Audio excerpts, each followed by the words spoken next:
За ингээд өнөөдөр энэхүү урлыг хийх болсон шалтгаан бол нийслэлийн төрийн өмчийн хорооноос тодорхой нэр бүхий объектуудыг хөгжлөх чагсаалт гарсан байгаа. Энэхүү чагсаалтанд Монголын хүүхдийн урлан бүтээгдэхүүн багтсан байна. Одоо энэхүү хүүхдийн урлан бүтээгдэхүүнийг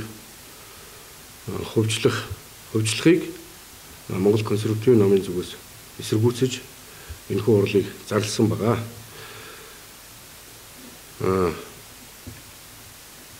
Хөгжил нэрийн дор улс төр бизнесийн олигарх бүлэглэл хүүхдийн урлан бүтээгдэхүүнийг авах гэсэн санаархал байна. Энэхүү санаархлыг бол сэтгүүлч та бүхэнтэй хамтран зогсоох ёстой гэж үзэж байгаа. Монгол улсынхаа төлөө юуг эрхэмлэх ёстой гэвэл мэдээж ирээдүйн хүүхэд залуучууд гэж хэлэх нь ойлгомжтой. Тэгэхээр одоо энэхүү үйлдэл нь бол хүүхдийн эрхийг ноцтой зөрчиж байна.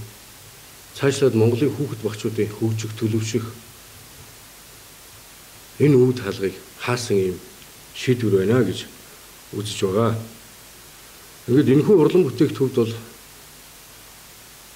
13 төрлөөр 24 дугуулан явагдаж 24 дугууланд 26 дугуйлан явагдаж 26 дугууланд 1415 хүүхэд сурч боловсрч хүмүүжиж төлөвшөж байна.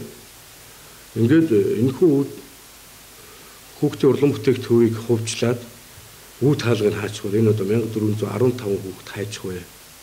Хаана очиж боловсрох вэ? Хаана очиж хүмүүжих вэ? Хаана очиж төлөвшөх вэ? Гадаагаар гэж байгаа. Энэ бол одоо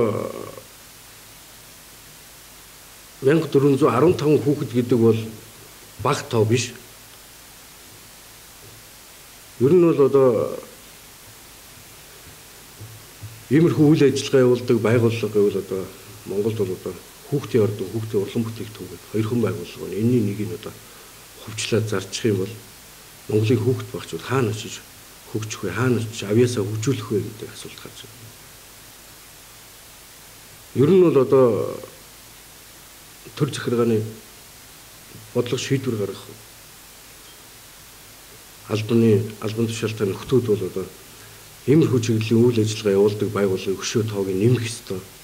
Дүүрэгт нэг байлгаад юм уу? Ингэж бодох ёстой гэдэл ганц байгаа юм зараад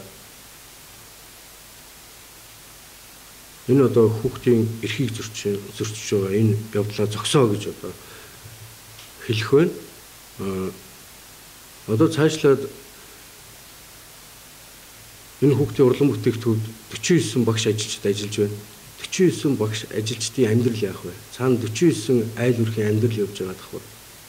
Энийг бодож үзсэн үү гэж асуумаар байна. Тэгээ нэгдсэн үндэсний байгууллагын хүүхдийн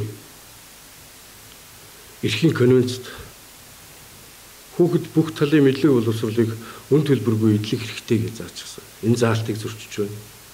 Монгол улсын үндсэн хуульд хүүхэд сурч боловсрох эрхтэй гэж заалт байгаа. Энэ заалтыг бас давхарж өрчөж байна. 2012 оны 9 сарын 18-нд Монгол улсын засгийн газар 2012-оос 16 оны үйл ажиллагааны хөтөлбөр гэдэг энэ дээр батлах тухай хүүхэд залуучуудыг хөгжүүлэх, хүүхдийн хөгжлийг хангах зориулалтаар барьж байгуулсан барилга байгууламж бий болгосон хөрөнгийг хүүхэд багчуудад нь зориулалтын дагуу ашиглуулна гэсэн заалт байна. Энэ заалтаа зөрчөөд тэгээд засгийн газрынхаа үйл ажиллагаа явуулах ийм заалтын зөрчдөг юм нийслэлийн иргэдийн төлөөлөгчийн хурал, нийслэлийн засаг даргын тамгын газар эрх мэдэл нь арай хэтэрсэн. Ийм байж болохгүй нөхдүүдээ. Энэ нэг бодлогоор явж иж улс хөгждөг. Засгийн газрын гаргасан шийдвэрийн дагуу үйл ажиллагаа явуулж иж нэгдсэн нэг бодлоготой байж иж улс хөгжинэ. Тэрнээс шин тэнд янз бүрийн шийдвэр гаргаад засгийн газрынхаа гаргасан шийдвэр тогтоолыг зөрчөөд ийм байх юм бол улс цаашаа хөгжихгүй. Тэгээ энэ хүүхдийн урлан бүтээх төвийг хувьчлах энэ жигсаалтанд энэхүү байгууллагыг хөгжлөгээр оруулсан эрх бүхий нөхдүүдэд одоо нэгэн хүсэлт гаргамаар байна. Энэхүү шийдвэрээ буцаад нэг хараач. Энэхүү хүүхдийн урлан бүтээх төв нь бол нийслэлийн өмч биш ээ. Энэ бол Монголын хүүхд бүрийн өмч. Хүүхдийн юм одоо битгий та нар дээр юм дээ. За сайн. Энэ өдрийн төргий. Хүүхдийн урлан бүтээх төвийг хөгжлөх ингээд төсөв бүрдүүлэхийн тулд ингэж хөгжил нэрийн дор ингэж явах гэж байна л да. Энэ бол нэгсэн дээр муу эцгэл гэрийнхээ нэг зардагтай адил Монголын төрийг бол бид муу гэж үзэж байна. Юм л бол төсөв бүрдүүлэх нэрийн дор тэр объектыг тэр имийг хөгжлөн, энийг хөгжлөн гэхээ оронд яаж хөгжүүлэх вэ гэдэг. Энийг жишээ авах ганц тод орн байна л да. Одоо бид нар хүн болгол хэлдэг хятадууд муу гэдэг. Хятадууд өнөөдөр дэлхийн эдийн засгийг барьж байна те. Дэлхийн эдийн засгийн нөхцөлөөр хамгийн дээгүүр явж байна.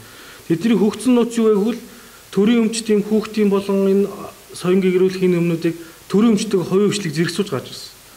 Тэнгүүд төрийн байгууллагууд нь хувийн хвшлтэйгээ зэрэгцэж өрсөлдөхийн тулд энэ менежментийн сайжирсан. Тэргээр өнөөдөр хятадын урлаг соёд дэлхийд гайхагдчихна. Яагаад тэгж болохгүй? Өнөөдөр ингээд байрмал шавар зурдаг хүүхдүүд энэсээр хаана очих юм бэ? Яг л адилхан өнөөдөр цирк байна. Ингээд бас ийм олон төрлийн байгууллагууд байна. Өмнө байсан. Бүгд л яг ингээд тэрний ан замаас орно. Энийн ганц жишээ нь бол энэ өрөөсөө газар. Саяны засгийн газрын ордны хажуултад болсон хуучин хэвлэх үйлдвэрийн хөвчлөлттэй энэ бол яг адилхан. Энийн газар яг тэрнээс илүү үн төрн тэрнээс илүү том газар. Та нар мэдчихэл байгаа. Энэ газар урлан бүтээх төвийн газар маш том газар байсан.